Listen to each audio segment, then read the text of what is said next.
CSC কিন্তু 2026 সালের September ইনটেকে specially bachelor শিক্ষার্থীর জন্য কিন্তু ইম্পর্টেন্ট। কিন্তু ডিপ্লোমা বা মাস্টার্স জন্য প্রয়োজন নাই।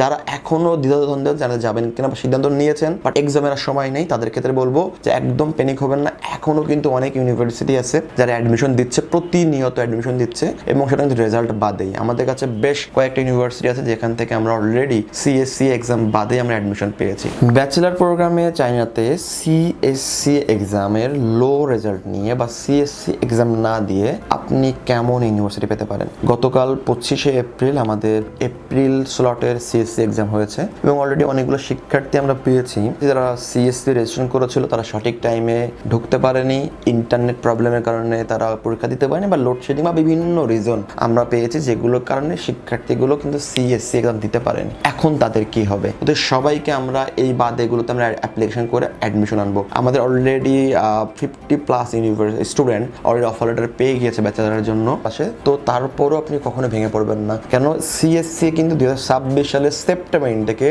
স্পেশালি ব্যাচেলার শিক্ষার্থীর জন্য কিন্তু ইম্পর্টেন্ট। কিন্তু ডিপ্লোমা বা মাস্টার্স জন্য প্রয়োজন নাই। সো ব্যাচেলার শিক্ষার্থীরা একটু মাথা কান খুলে শুনবেন। একটু যদি বলি যে এখন পর্যন্ত কোনো ইউনিভার্সিটি কিন্তু পাবলিকলি বলেনি যে তারা সিএসসি এতে কত রেজাল্ট অ্যাকসেপ্ট করবে। আবারও বলছি, পাবলিকলি এখনো কোনো ইউনিভার্সিটি বলেনি কত রেজাল্ট অ্যাকসেপ্ট করবে। দ্যাট মিনস আমরা এমনও অনেক ইউনিভার্সিটি পেয়েছি শুধু বলেছে just need to submit CSC exam result, শুধু এটা বলেছে। আমাদের বলেনি যে 50 লাগবে, বলেনি 60 লাগবে, বলেনি 70 লাগবে। আবার এর ব্যতিক্রম কিছু কিছু ইউনিভার্সিটি আমরা পেয়েছি যারা অলরেডি টিচার আমাদেরকে বলে দিয়েছে সিএসসি এতে 50+ লাগবে, 40+ লাগবে, 57, 56 বা 60 লাগবে। সো যদি লো রেজাল্ট আসে এক্সামের পরে, তাহলে আপনাকে প্ল্যানিং করতে হবে যে সকল ইউনিভার্সিটিতে এখন পর্যন্ত রেজাল্ট ওইভাবে ইস্যু ক্রিয়েট করছে না, ওই সকল ইউনিভার্সিটি। এটার মধ্যে আপনাকে টার্গেট রাখতে পারেন নানতং ইউনিভার্সিটি হতে পারে।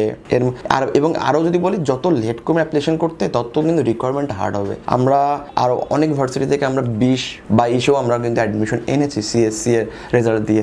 আবার ইদানিংকালে এপ্রিলের পরে কি হবে, যখন এক্সামটা দিবে তখন কিন্তু আরও অনেক বড় ক্রাউড কিন্তু আসতেছে, তখন সংখ্যাটা কিন্তু আরও কিন্তু বাড়বে। সো আপনাকে নানতং ইউনিভার্সিটি ধরে রাখতে পারেন যেটাতে লো রেজাল্ট নিতে পারে, শ্যাংডং টেকনোলজি ধরে রাখতে পারেন, লো রেজাল্ট নিতে পারে। এরপর শিয়ান আছে, এরপর ন্যানজিং এর কয়েকটা ইউনিভার্সিটি আছে। সো মোটামুটি হেনান টেকনোলজি আছে, হুবেই টেকনোলজি আছে। সো মোটামুটি কয়েকটা ভার্সিটি এখনও ভালো ভালো আছে যেগুলোতে দিতে পারে। এখন আপনাকে টার্গেট করতে হবে যে সকল ইউনিভার্সিটি সিএসসি নিচ্ছে না, সেখানে কিন্তু আপনার লো প্রোফাইলটাও কিন্তু অনেক কিন্তু বড় কিন্তু অংশ। সো এটাও কিন্তু মাথায় রাখতে হবে। যে সকল ইউনিভার্সিটি সিএসসি নিচ্ছে না তারা কিন্তু বলে দিয়েছে you will give them priority যাদের আছে। সেখানে সাংজু ইউনিভার্সিটি নিচ্ছে না, অপটোরতা প্রায়োরিটি দিবে। Civilisation university top rank priority দিবে। হাংজু দিয়াংজু ইউনিভার্সিটি আছে প্রায়োরিটি দিবে। চায়না জিলিয়াং আছে প্রায়োরিটি দিবে। হুজো নর্মাল ইউনিভার্সিটি আপনাকে প্রায়োরিটি দিবে। সো এই 5-6টা ইউনিভার্সিটি প্রায়োরিটি নিতে পারেন। তো আপনি চাইলে যদি রেজাল্ট লো হয় ওইগুলোতে আপনি টার্গেট করতে পারেন। সিমিলারলি যেগুলো ভার্সিটিতে সিসা লাগছে না এগুলো টার্গেট করতে পারেন। এটা হলো দুইভাবে হলে আপনার অ্যাডমিশনটা আসবে। যদি আপনার লো আপনার এক্সাম রেজাল্ট নিয়ে যদি বড় প্ল্যানিং করেন, বড় বড় নাম করা ভার্সিটি খুঁজতে যান, দেখেন দিন সেখানে অ্যাডমিশনই আসবে না। এবং এখন কথা বলবো, যারা এখনো দ্বিধাদ্বন্দ্বে যারা যাবেন কিনা বা সিদ্ধান্ত নিয়েছেন বাট এক্সামের সময় নেই, তাদের ক্ষেত্রে বলবো যে একদম প্যানিক হবেন না। এখনো কিন্তু অনেক ইউনিভার্সিটি আছে যারা অ্যাডমিশন দিচ্ছে, প্রতিনিয়ত অ্যাডমিশন দিচ্ছে এবং সেটা কিন্তু রেজাল্ট বাদেই। আমাদের কাছে বেশ কয়েকটা ইউনিভার্সিটি আছে যেখান থেকে আমরা অলরেডি সিএসসি এক্সাম বাদে আমরা অ্যাডমিশন পেয়েছি। আমাদের টার্গেট ছিল কি, আমাদের সব শিক্ষার্থী সিএসসি রেজিস্ট্রেশন করেছে ওদের সবাইকে আমরা এই বাদেগুলোতে আমরা অ্যাপ্লিকেশন করে অ্যাডমিশন আনবো। আমাদের already 50+ university student already offer letter পেয়ে গিয়েছে ব্যাচেলারের জন্য, যাদের কোনো সিএসসি রেজাল্ট ছিল না। এবং এখন সিএসসি রেজাল্ট দেওয়ার পরে তারা যদি মনে করে ওটা বেটার তাহলে ওটা ওখানে যাবে, না হলে আমরা আবার তাদের জন্য নেক্সট প্রসেসিং করব। সো এইভাবে যদি আপনি প্ল্যানিং করে অর্গানাইজ করে মাল্টিপল অ্যাপ্লিকেশন করে যদি আপনি আগাতে পারেন তাহলে বেটার। এখনো সময় শেষ হয়নি, তবে আগামীতে সময় শেষ হচ্ছে, কারণ এখন থেকেই কিন্তু মোটামুটি ভার্সিটিগুলো সিট ক্লোজ শুরু হবে।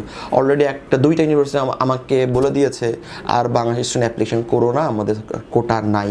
দ্যাট মিনস আপনি যদি আরও লেট করেন, বিলম্ব করেন, অপেক্ষায় থাকেন, আলটিমেটলি দেখা গেছে কি আপনার অ্যাডমিশনটা আসবে না। সবার আগে অ্যাডমিশন নিতে হবে। আপনি যত বড় প্ল্যান করেন না কেন, অ্যাডমিশন না পাইলে ভিসাই তো করতে পারবেন না, যাইতে তো পারবেন না, তখন প্ল্যানিং কিচ্ছুই হবে না। তো আপনি যত ভাবেন না কেন, সবার আগে অ্যাডমিশন ফার্স্ট। সো আপনাকে অ্যাপ্লিকেশন করতে হবে। অ্যাপ্লিকেশন মাল্টিপল করেন, বিভিন্ন ক্যাটাগরি ভার্সিটিতে করেন, ক্যাটাগরি স্কলারশিপে করেন, ক্যাটাগরি সাবজেক্টে করেন। এইভাবে করে যদি করতে পারেন, আগাতে পারেন প্ল্যানিং, তাহলে দেখা গেছে আপনার প্রোফাইলে আপনি 2-3টা অফার লেটার পেয়েছেন। যখন যখনই একাধিক পাবেন তখনই কিন্তু আপনি ইজিলি সিদ্ধান্ত নিতে পারবেন কোন ভার্সিটির র্যাঙ্কিং বেশি ভালো, কোনটাতে খরচ একটু কম, কোনটাতে স্কলারশিপ কন্ডিশন 19-20 ভালো, এবং কোন ইউনিভার্সিটির সাবজেক্ট বেশি ভালো পাইছি বা সিটি পাইছি। এইভাবে কম্পেয়ার করলে আপনাকে যাওয়ার পরে আর কোনোভাবে রিগ্রেট ফিল করতে হবে না। যদি একটা ভার্সিটি আসে, দেখা গেছে কি আপনি একটা অ্যাপ্লাই করছেন, একটাই পাইছেন, বাট সেটার খরচ অনেক বেশি, র্যাঙ্কিং অনেক পিছনে, সাবজেক্টটা ভালো লাগলো না, আলটিমেটলি যাওয়ার পরে মনে হবে আবার চেঞ্জ করি। আপনি কতবার চেঞ্জ করবেন? আপনি তো গিনিপিক বা আপনি এক্সপেরিমেন্ট করবেন না বারবার ভাই জীবন নিয়ে। সেইভাবে প্ল্যানিং করেন, যে কোনো মেন্টরের সাথে কাজ করেন, বা যারা জানে এই লাস্ট মোমেন্টে আমি কখনো এনকারেজ করবো না নিজে নিজে অ্যাপ্লাই করতে, লাস্ট মোমেন্টে উচিত সবসময় মেন্টরের সাথে কাজ করা, তাহলে আপনার জন্য সুবিধা। যদি প্ল্যান করতে পারেন, চাইনা উচ্চশিক্ষা অবশ্যই ভালো কিছু বই আনবে ব্যাচেলর প্রোগ্রামের জন্য। চাইনা উচ্চশিক্ষা নিয়ে যদি আপনার আরো কোনো প্রশ্ন থাকে, আগ্রহ থাকে বা জানার থাকে, চাইলে আপনি আমাদের অফিসে আসতে পারেন, হোয়াটসঅ্যাপ কল করতে পারেন। আমরা ওয়াইডার ওয়ার্ল্ড কনসালটেন্সি 7 বছরের বেশি সময় ধরে চায়নার বিভিন্ন ইউনিভার্সিটি স্কলারশিপ নিয়ে কাজ করে আসছি। আশা করি আপনার উচ্চশিক্ষার জার্নি WWC এর সাথে শুভ হবে। ভালো থাকবেন। আসসালামু আলাইকুম।